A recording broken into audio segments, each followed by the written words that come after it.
Hello, friends, and welcome back to Wild Hearts at Work. This is our second live recorded episode. So, right now, we are live on LinkedIn, YouTube, and Twitter. And I'm really excited to make a dream come true a second time. I say that because last week I had the honor of bringing Rich Sheridan, Bob Osmond, and Caitlin Magnuson on as some of my highest downloaded guests from season one to talk together about leadership in 2022. Well, this week I'm doing it again. It was so much fun, and there are so many amazing guests from season one that I wanted to bring together another group. So this week, I have the honor of bringing back three of the other highest downloaded guests from season one that are going to talk with me about change in the Great Resignation era and what employees can actually do to make that change. And I feel like that's a pretty fully loaded question. So we have a lot to talk about today.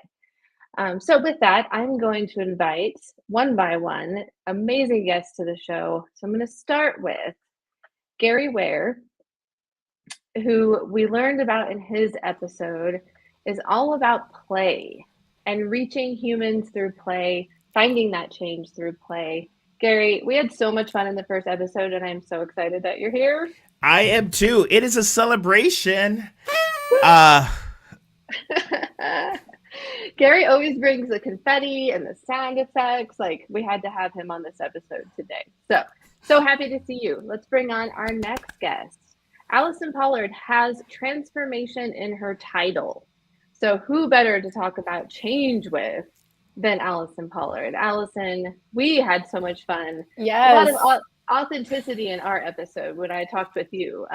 So I'm so happy to see you again. Allison, meet Gary. Nice to meet you, Gary. I listened to that episode with Gary and thought, oh my God, like I get to like talk to him for real. Like, oh, this is amazing. Likewise. Yeah, I'm so excited. This is going to be so much fun. Yeah. And to round this out, not only do we need to talk about change, but how do we actually propagate change? And I think one of the best ways that we do that, and we learned this from his episode, is through storytelling. So who better to bring on the show than fellow Ted Lasso fan, Seth Erickson. Welcome, my friend. Thank you for having me. So since our episode with Seth, he has published his book and now is like a best-selling author and awards and all kinds of things that I can't even list because there's so many. So welcome, Seth. Meet Allison and Gary. Hi, nice to meet y'all. Hello. We got some Texans up in here with y'all. All right, so we're all here. I am, again, so excited. Once more, we are live on LinkedIn, YouTube, and Twitter. And so hello to everyone who is listening live. And we'll be posting this up just like a regular episode as well. So the big question for this panel is, in this Great Resignation era, what is the opportunity for employees to bring about change in their workplace? I'm going to leave the question on the table to start and see where we go with it. And talk about like a wide open question, because it feels like things that you never considered open to change in the past, like where you physically worked, for example, on the table. Like you want to change the way that we work, you want to change where we work, you want to change the way that you engage around work. Like everything is up for grabs right now. And it's almost like really overwhelming as an employee, as a leader, of where do I put my focus? Where should we put our energy in around change? Because there's so much in flux already. And to add on that, Allison, you're spot on. And it reminds me with my family, I have a 5-year-old, and the best time we learned from his doctor to institute like new things is when there was change. So when we moved, that was the perfect time to tell him, all right, well, the bottle is gone and now you have the sippy cup. And he was like more receptive to it than we thought. But again, putting this into the context now, because so much stuff is up in flux, it's, gone are the days of, well, that's how we did it before. Well, this is the time to just throw everything up in the air and reevaluate and see, does this still bring value to us? Is this going to help us, create that sense of belonging, create the environment that's in alignment with our values? Or is there a different way? I just have to quick side note. Can anyone else imagine what an adorable dad Gary is? Like, if he plays like this at work, like I can only imagine the play at home. Seth, get us back on track. Well, to Gary's point, I think the stage where a lot of companies is that they are reevaluating, or whereas like you said before, it was always, well, it's always this way. This is how we do things. And now there's an opportunity to go, well, maybe things don't have to be this way. And what could those new things look like? And what is the potential? So I'll give a kind of a personal story. With my former company, Codis Agency, we literally did not have working hours. So we had 23 people, and you needed to be available to talk to 9 to 5. But what you were doing during that 9 to 5 didn't matter so much to us as much as, are you getting shit done? Are you getting it done on time? Is it good? Okay. So if it takes you 2 hours to do something and then you don't have something else that you need to be doing, I don't care what you do, right? Like I need you to be available to talk to a customer or a client about said thing, but you could be out for a walk. You could be playing with your kids. You could be doing Call of Duty for all I care. And so it was a model that we used, and it was successful in the sense that like nobody ever complained. Everybody knew what they needed to do, when it was due, when it was done on time. And the rest of the time we just left people alone. Right. Like, and we always got things done and we never had any problems. And so I never have understood this concept of 9 to 5, which Gary, I think you worked in marketing. So 9 to 5 is like, that's like the gateway drug that they tell you that your hours are going to be. And so people, are often like sitting at work and they could be doing something else, but you're expected to be sitting there looking productive. Like I remember working at an agency in my 20s, and they wanted me to log every hour of what I was doing. Well, sometimes I'm waiting for the project manager to get back to me. Sometimes I'm waiting for a meeting. Sometimes I'm waiting for this thing. I'm literally like logging things into the time tracking to make it look like I'm being productive, even though I'm not.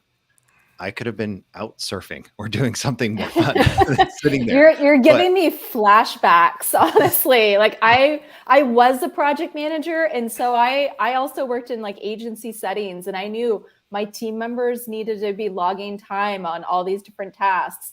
And I like see all these numbers coming back like, dude, you just like blew the budget. And there's no way that you actually spent 3 hours on that thing, but they had 3 hours that needed to be logged somewhere. Like some of these systems were just broken for so long, but we just kind of said, well, that's the way it is, or we're not going to bother to like find a better way or think of it differently. I've also worked in a company where, it was like survive till 5 of I have to be at my desk in case the phone rings and it's a client and they have a request. So it's like, how do I pack up enough of my stuff that come 5 o'clock? I'm ready to dart out of the office and like get my way into traffic.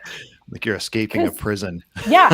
That's the thing. I was like, how did I know I was getting burned out? Like I'm watching the clock, like as it gets closer, like it's time for me to find a different place. It's time for me to find a different type of job. And I think that's, again, like this big, pause that we've had with the pandemic. People are really reflecting on their lives differently and like what values are important to me. How do I want to be more engaged, perhaps with my family, whether that's my kids or my parents, or, maybe it's my family, maybe it's my like local community. Maybe it's, I want to have like a different sort of like setting where I spend my time. For me, I'm like, God, what's nice? Not being in other people's offices, because mine is kind of pretty. I had an interior decorator help me find wallpaper, and it's very pretty to look at.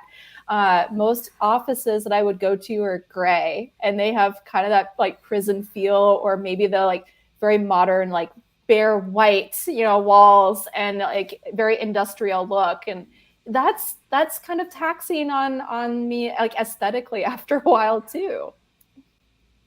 So I want to ask, we've all sort of said, yeah, we used to say that that's the way it is.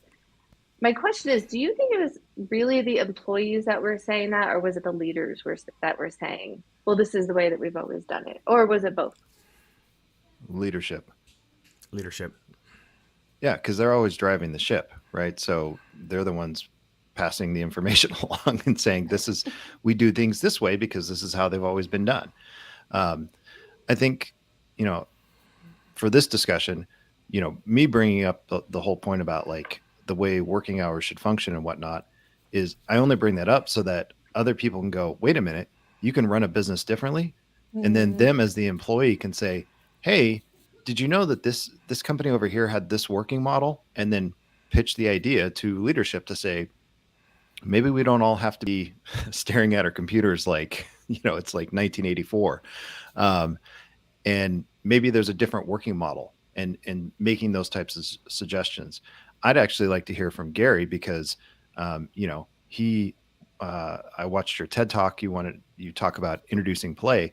Like, so, what do you think about this whole thing and how the working model could change, or how, what your background is, could make things different?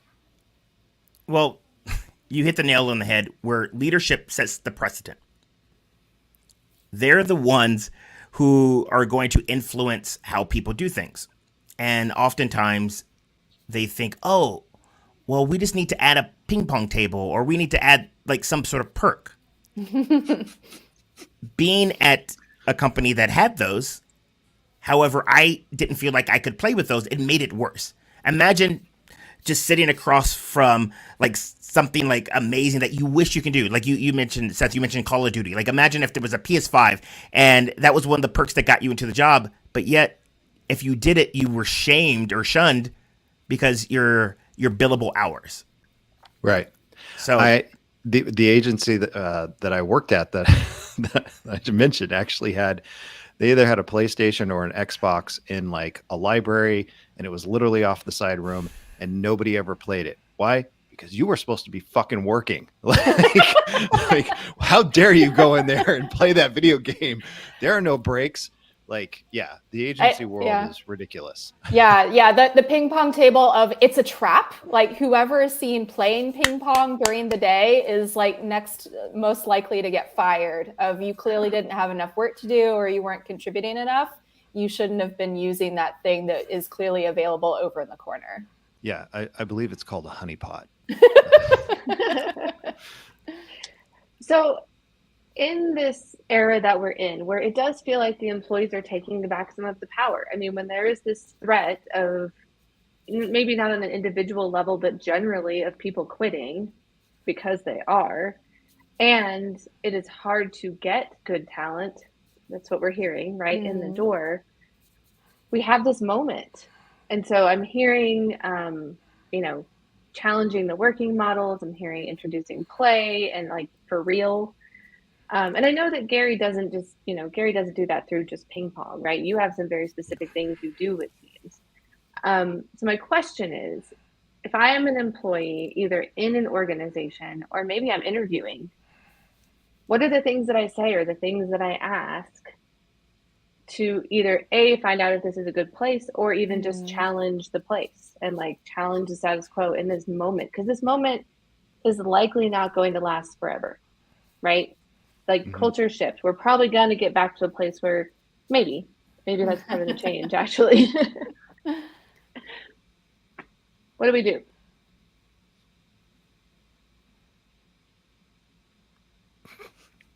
There was a little thing on our screen. It would just be ... as we all say. Yes. It's okay to think. It's okay to think. Yeah. This is a big question. Yeah, it's weird because like I think of it as you're an employee somewhere, I imagine, and you're starting to feel out like what's the likelihood of change where I am. Again, knowing that you might be seeing teammates around you that are resigning, the amount of work on your shoulders is increasing. Companies it's funny, I was like listening to a webinar yesterday. So there actually were trends back in 2019 around like a rise of employee activism, or people really wanting a better alignment between like what their companies do and their personal values. And then a pandemic happened in 2020, and now we're here like 2 years later. Well, things have just like sped up and like been exacerbated through this process.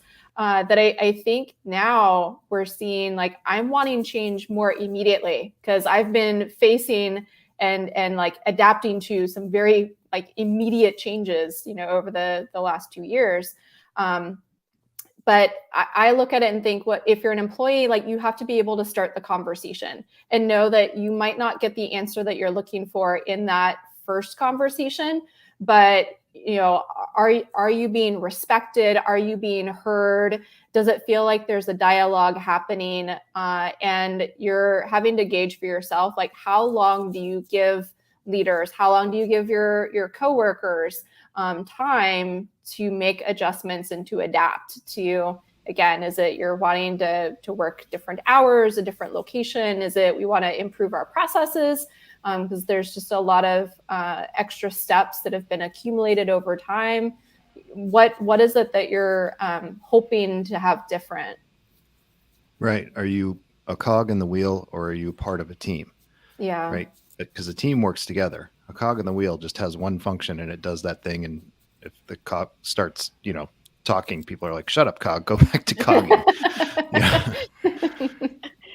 Gary, I know that in your work, you get really deep with teams, right? Like when you are playing with people, you have the opportunity to really hear their heart.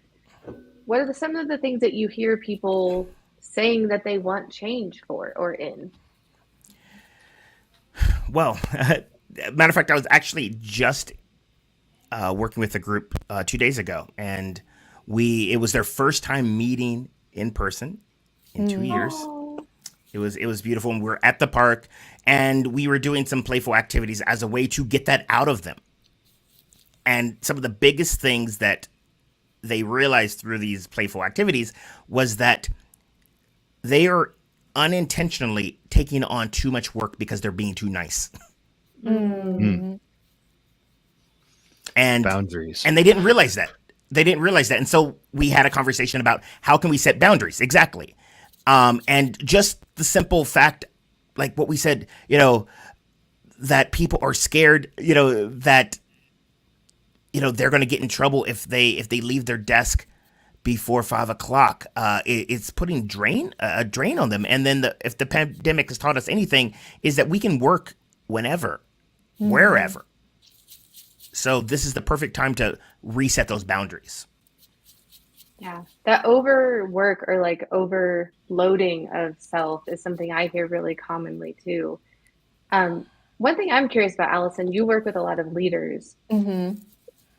When I work with leaders, I don't hear them say that they want their teams to be taking on too much work. Do you think that there's a disconnect between what employees think the leaders want and what the leaders actually want? There definitely is. And I mean, it's a challenge as the leader of how do you help people that they might not be your direct reports, they might be like another level or two below that.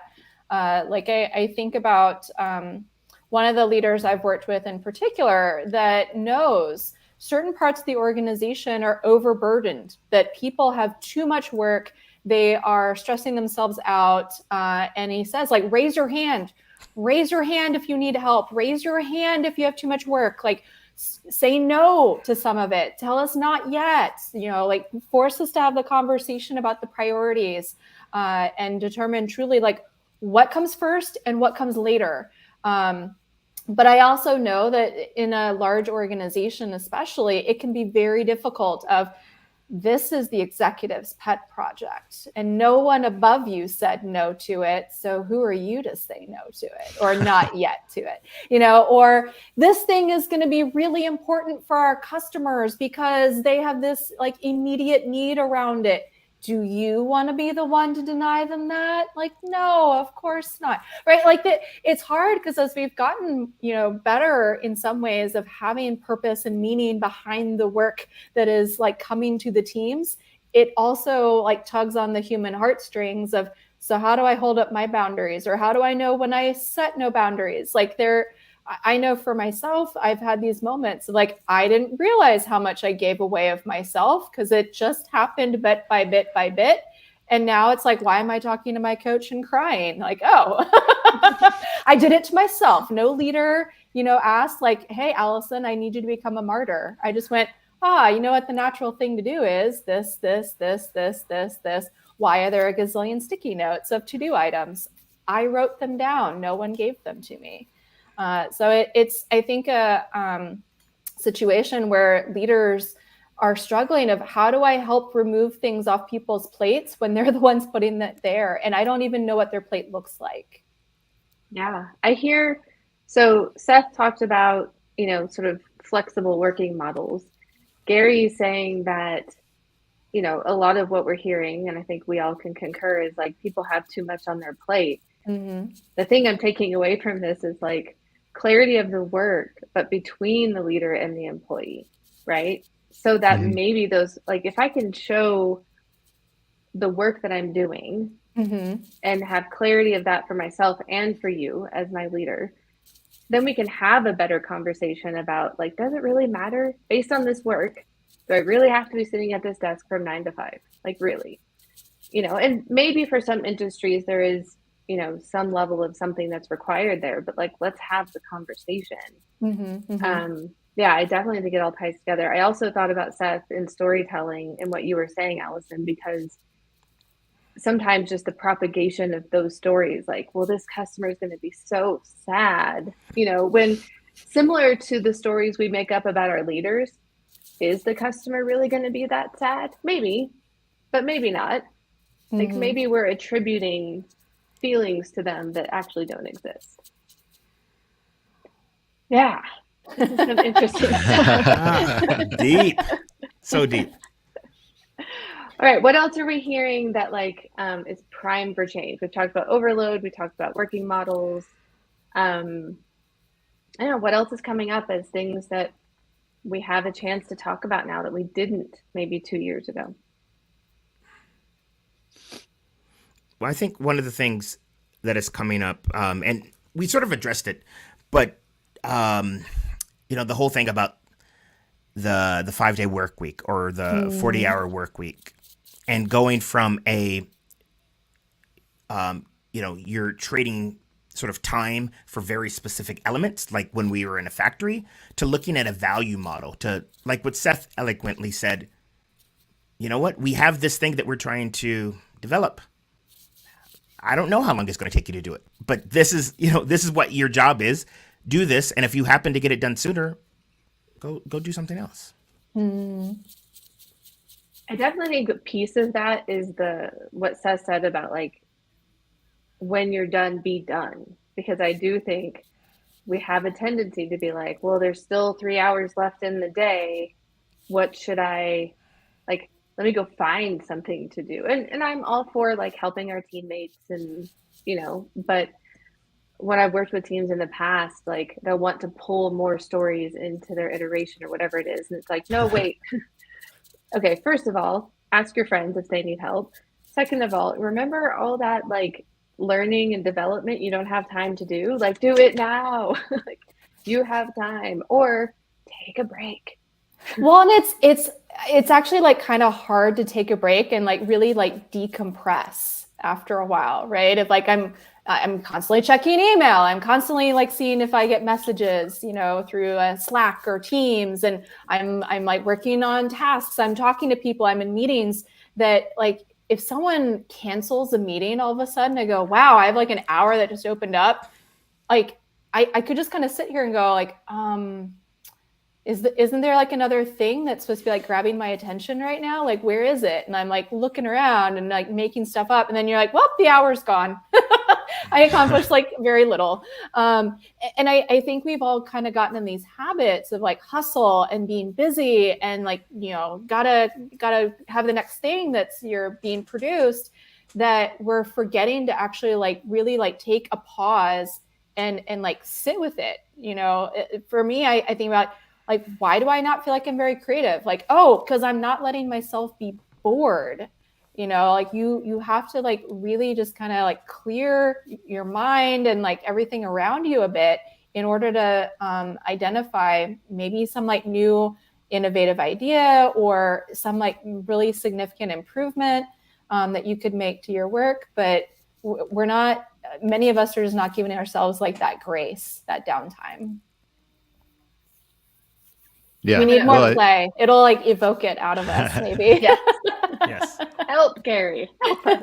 Well, you need to not feel guilty about it either, because that's the thing. Where if we have environment where we've been conditioned to attach our identities and our value and self-worth to the amount of time that we spent, then it is. I can say play all day, but you're not going to. Yeah. Oh my God, that just like brought up what is the story that you tell about yourself? Like, I am a worker and I do all these things and it is part of my identity. And like, there's a way to change that story. And I imagine Seth's got like all kinds of thoughts on that too. Well, yes. I mean, it goes into the behavioral psychology side of things, which I don't really focus on. I'm actually digging into it maybe for a next book, but you heard it here, folks. all of our memories are essentially saved as stories. So when you recall something, it's essentially a story, right? So that is the format, and those and so what we do know, or at least I understand from like the neuroscience side of things, is those little stories or memories, those memories that are stored as stories basically become like these little applications that run on your operating system, which is your brain. So they fire off from time to time doing different things. And it's kind of like when you go into your computer and you look at like the task manager and you find like there's 100 different things running, and one of them may be going haywire, using up 100% of your computer power. And you're like, why is my computer overheating?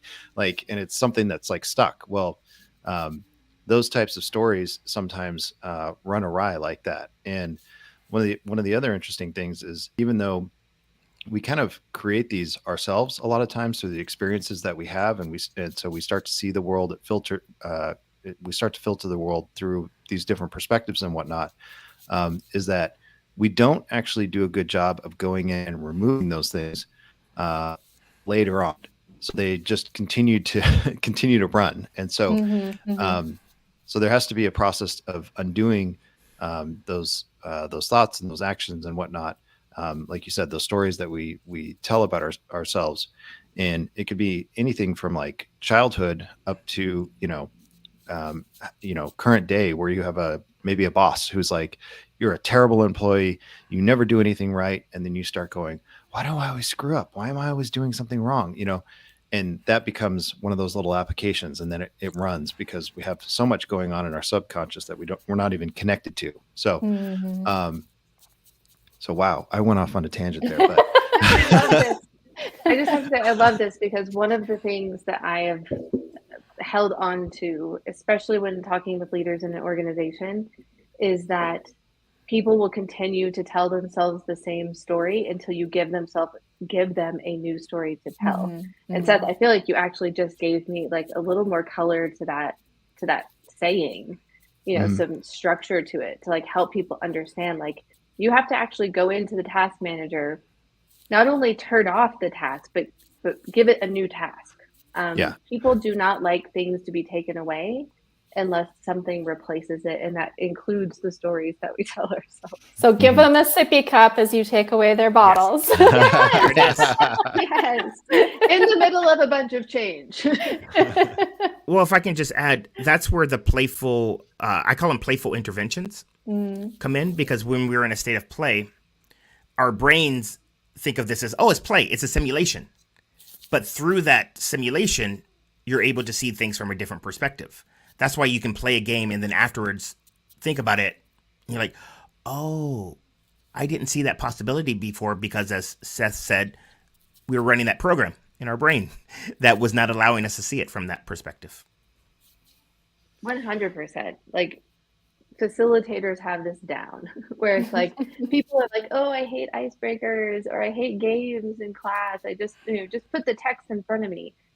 I could do that, but you're probably just going to filter it through the same task manager, where through play, it like opens up, all of these other possibilities. Yeah, I love that so much.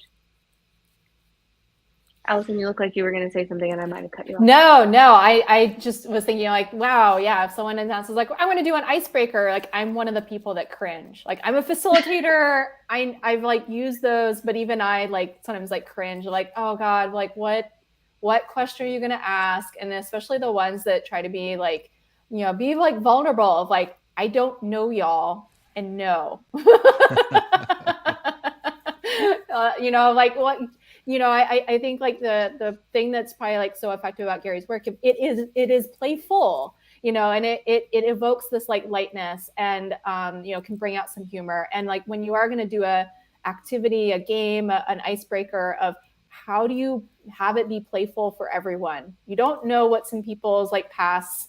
You don't want to be bringing out stuff that is going to be the opposite of something that you can handle right then. So how do you bring out the positive things without making assumptions about what people's experiences have been? I feel like that's a good question for Gary, actually. I know that sounded rhetorical. Like I actually love to hear the answer to that. So Gary, I mean, how do you approach it when you have a group of kind of, unknown folks? How do you make sure it's safe?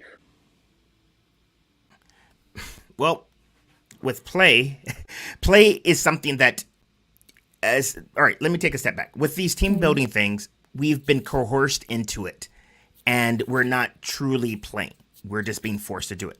And to create psychological safety, you need to invite people to play. People have to come freely and openly. And the skilled facilitators realize that, and then they ease you in little by little. And then before you know it, then yes, you feel comfortable. You have that psychological safety. Then you're going to be vulnerable. Allison, you hit the nail right on the head. Why am I going to be vulnerable? I don't really know you. Yeah. Yeah. Well, and I also think, there's that idea from like improv, like it's going to be okay to fail. Yes. And you really do have to like set that tone. And, in some cases it might be like, we're going to do some kind of like silly celebration if we like mess up as a team to like purposely like counteract, the like negative stories that might start to come up in your head that keep us in that ability to treat it as like, this is not real life and serious consequences. You're not a bad employee because you dropped the ball on like literally a game where we're like throwing a ball to one another, like whatever it is. And so like giving yourself the ability to really like interact and like, listen and like play with people differently than you do in your normal work. Yep. Yeah. And then you get to see the takeaways and the insights. And actually see people smiling and happy together as opposed to, what's funny? Your shirt, like your name was cutting off your shirt when we started this. So yeah, I didn't see it fully. And you were kind of like sitting down a little bit. I swear, I thought your shirt said daddy. And Me too. Like, I didn't want to say anything. I'm glad you said it first, Seth. I was like, okay. So for our listeners who are listening later and not watching live, I made a joke earlier today that, you say you wear your heart on your sleeve. Well, I'm wearing happy on my sweater today. So I'm actually wearing a hot pink sweater that says happy, but absolutely I could see where it might have looked like it said daddy. Yeah, because you were noted. Cut off. Yeah, it was just the way that you were cut. Yeah, it was cut off. And then I couldn't see the other letter, and I just saw A, and it looked like DDY, so I just assumed daddy. Yep, that was a story I was telling myself. Of being on camera is where you do have to consider like what is in focus, like what's in the screen and like what's not in the screen. Absolutely. I wanted to go back real quick. The reason that I dug a little bit deeper in the play part and like making it safe is personally, that's one of the things that I would love to see change. I would love to see us introducing more play, introducing more storytelling. I'm not just pandering to the people on the panel right now, but humanizing the work that we do. You know, I think now we have the opportunity to do that post-pandemic. We all had to face our own humanity over the last 2 years. And so if there is ever a time for us to introduce more of these things that make us human, it is now.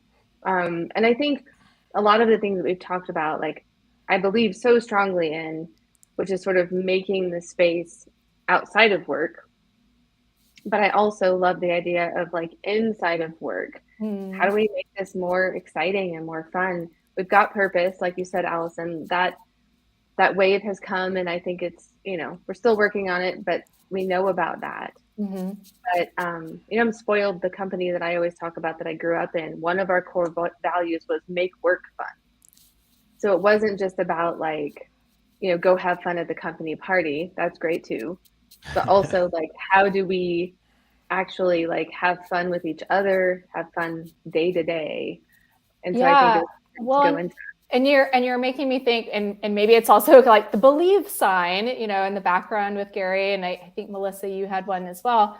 I feel like there's a reason why Ted Lasso has been so popular as a TV show, and like his leadership style inoculates against toxins.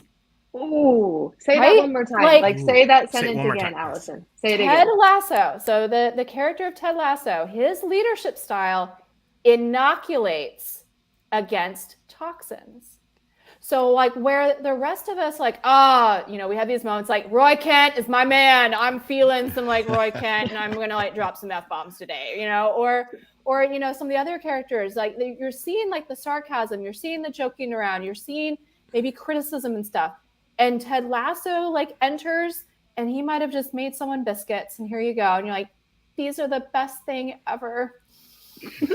I'm finding it very, I can't hate you because you just made me the best thing ever. Right? Like there's so much like humanity that he is like evoking and like bringing out in the other characters, and it changes the demeanor, it changes the conversations, the topic and the tone.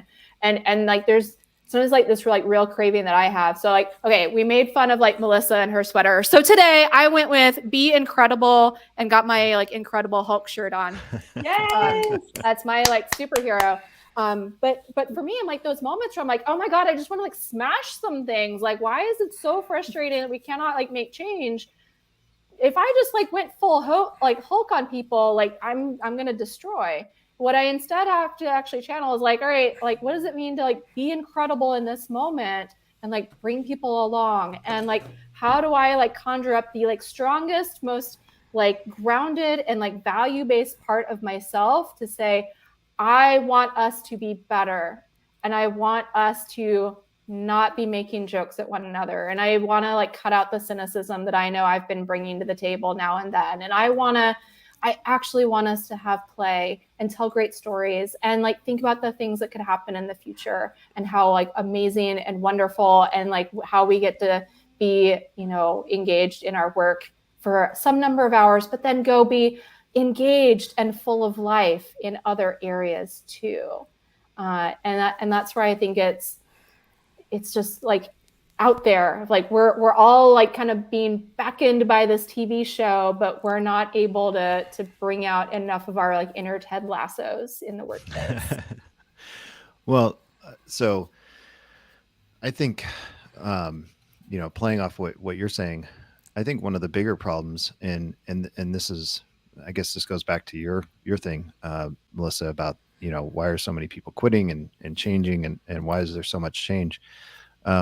It's because so many of these companies have no vision, like none. Like they literally Gary's snapping.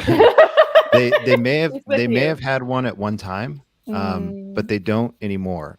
All they're doing is saying, we need to sell more widgets. We need to make more money. We need to hit our quarterly earning, right? And so you as an employee don't feel like you have a place or a purpose in that. And that's where I was saying you're a cog in a machine, right? I'm just here to make sure that this person does this thing, so this other person does this other thing, so this other thing, so that the stockholders get their, certain air bump or whatever. And like, and so with a vision, there's a story there, right? There's a story that says, hey guys, gals, whatever, this is why we're doing this. We're all inspired together. We're all rowing in the same direction because we're all going for the same thing, right? We all believe in this cause, this thing, this whatever. And I think that makes it a lot easier for people to be like, I know why I'm going to work every day. I know why I enjoy my job. I know why I care about the people that work around me. But when you don't have that, then you get a ton of people going, what the fuck am I doing here? My life is miserable. I'm working 80,000 hours and like, this isn't worth it. Right. And so the wheels come off. Right. And so, for, many generations, it was kind of like, well, yeah, this is a necessary evil, right? Your 9-to-5 job. And it was like, it was fine that like, the way society was, it was like, I work, I bring home money, things are paid for and whatnot. But like our society has been changing, especially in the digital era, and the way that work is done and how all these pieces come together is completely changing. So, so that's where I think, and that's why I kind of started the conversation with, we need to look at new models or at least attempt to try to test new models. And, that's, and, like the other piece is, you're an employee. If you cannot talk to your leadership, then you're probably in the wrong place in the first place, right? Like if you can't have that dialogue, like there's major issues going on. But if you can, then you can bring those ideas to your leadership. Like I, in my position, I work with a lot of different leaders at different companies, kind of like Allison, and they're receptive to my ideas. If I'm working with somebody and they're not receptive to my ideas, I fire them. And I think that's what we're seeing a lot of people realizing is like, this sucks. I have no purpose. I don't know why I'm here. Making money is good, but is it worth doing this the rest of my life? And then there's sort of like this job life crisis, right, going on with a lot of people. And so, I'm attempting here to like tie in so many of the different points that everybody's brought up, but like,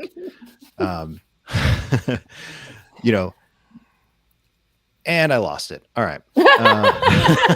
You were right there. You're right there. Well, if I can sort of add to that, Seth, what I was hearing from you is in alignment with this book that I read recently called Primed to Perform. It was by Neil Dosey and Lindsay McGregor. And they talk about the 6 motivators. And most businesses, so if you want sort of transactional work, like how we've been doing it, you optimize for the external motivators, which is emotional pressure. You better do it or you're fired, or you better not make a mistake. Economic pressure, hey, bonus, or I'm going to take away money, or inertia. Well, this is how we've been done before. If you do that, you don't get creativity. You get people that will probably jump ship at the next opportunity. And companies, and we're finding it now, companies that are best places to work that are thriving are optimizing for the 3 intrinsic motivators: play, purpose, and potential. You see the work as play and a challenge.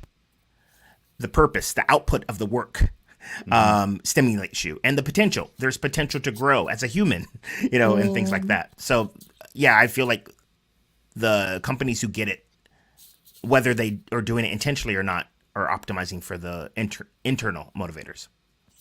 Absolutely. One of the things I found interesting is that it's almost like we're seeing a second wave of the Great Resignation. And actually, I'm like really proud of employees because they left the first job maybe a year ago, went to a new place, and now they're leaving again because it didn't match what they were told, right?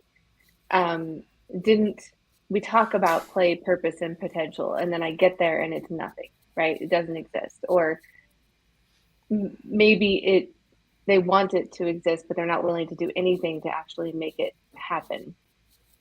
And I'll make a little plug here. I coined a new term in the last couple of weeks, which is organizational gaslighting, which is when the organization, not a single person, but the organization tells you, these are my core values. This is what I'm selling you on to come work here.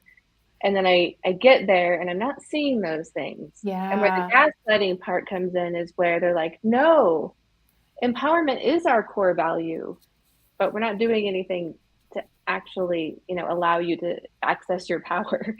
And you start to feel like you're a little bit crazy, right? Because you're like, wait, but you said that this was important, but you're not doing anything to like hold up the importance of that thing. So yeah, we're seeing this second wave because people are actually leaving a second job at this point, and good for you if you are listening and you are upholding your own values. Like the opportunity is there right now. I actually hope that the podcast starts to help people maybe change the organization that they're in. That's what I'm hoping. But, if not, like Seth said, like walk, we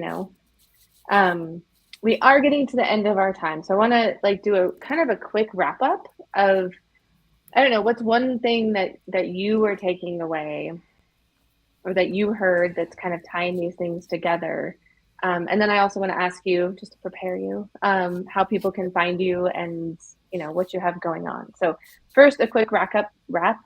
Boy, toss it out to any of the three of you. What's one thing you're taking away?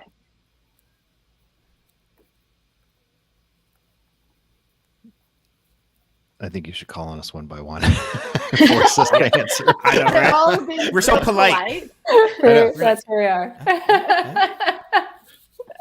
No, you go. No, you go. We don't know the rules of this game. How do we play? I want to get it right. Yeah. Well, I mean, I was kind of reflecting on like, the power of play and how that can open up, again, maybe these like moments of like, be the Ted Lasso facilitator, let others try on some Ted Lasso-ness. Like maybe we all just need to like go play some soccer of some kind. I don't know. But creating space for us to show up a bit differently and then see what comes from that. Love that. Well, Gary, that sounds like it was a soft toss to you. So you can go next. I'm going to go off of, like what I heard Seth say of evaluate what are the stories we're telling ourselves. Are they true? Are they still true? And if not, what new processes or procedures do we need to put in place to be the people and the companies we want to be? Well, I will. I'll go off of what Allison said, which is, employees obviously need to take care of themselves, but also, I think asking the question of how can I do better, how can I be better, is also an important thing, right? Because like the job is sort of an external thing, but then there's the internal thing that's going on with you too, and part of that may be maybe doing better is getting in a different environment, right? Where you're not like, ready to Hulk smash everything, because nobody listens to you, or people tell you one thing and do another, or they just, flat out lie to your face or gaslight you, like Melissa said. So I think all these things are all affected by the Great Resignation and what people are starting to kind of realize. And, there's just been a lot revealed, I think, about corporate life and what it's really like and where it's really lacking. And I think if enough employees of a company get together and say, hey, we really think things should be this way, versus that way, then there's an opportunity for, leadership to listen and make changes. And there's an opportunity for them to not, and, for those people to go, then we need to go somewhere where, they align with our values or what's important to us. And so, it's very interesting to see how things are shifting around. So that was my takeaway. That was very similar to mine, Seth. I wasn't going to add one, but I have to say, I kind of expected us to come here and talk about how employees were going to convince leadership to be different. And I think there's an element of that. But actually, I also heard a lot about what we can just do ourselves and do with our teams. Like, there's a lot of power in that. You don't have to be empowered to change yourself, or to, look at those around you and say, like, how do we just operate differently in this team? Maybe we start there and we start the stories, right? People start talking about us as a team, and then suddenly the whole company is changing. So that part is one of the things I'm taking away that I didn't expect. All right, so with a couple of minutes left, I just want to give each of you an opportunity. I'm going to call on you because I've learned my lesson. But I would love it if you would tell people if you have anything coming up or where they can find you, shout out your website, whatever it might be, because I'm sure people are like, ooh, how do I talk to them? So Gary, I'm going to start with you because you're right next to me here. Yes.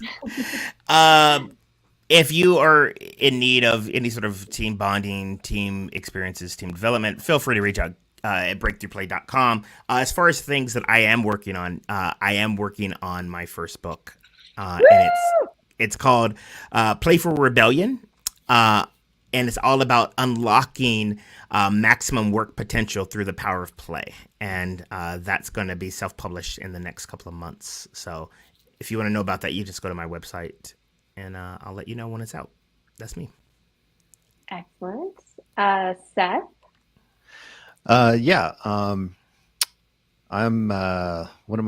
What's coming up?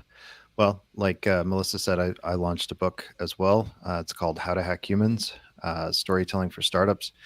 But if you're a startup, don't worry. There's plenty of information for any entrepreneur or small business owner in there. I'm also working on an audiobook version, which is going off the rails a little bit from the printed version. It's going to be How to Hack Humans, the unrated director's cut. So that should be interesting. And also, if you're interested in the book, if you go to storyfyagency.com/wildhearts, you can download the first chapter of the book for free and check it out. See if it's your cup of tea.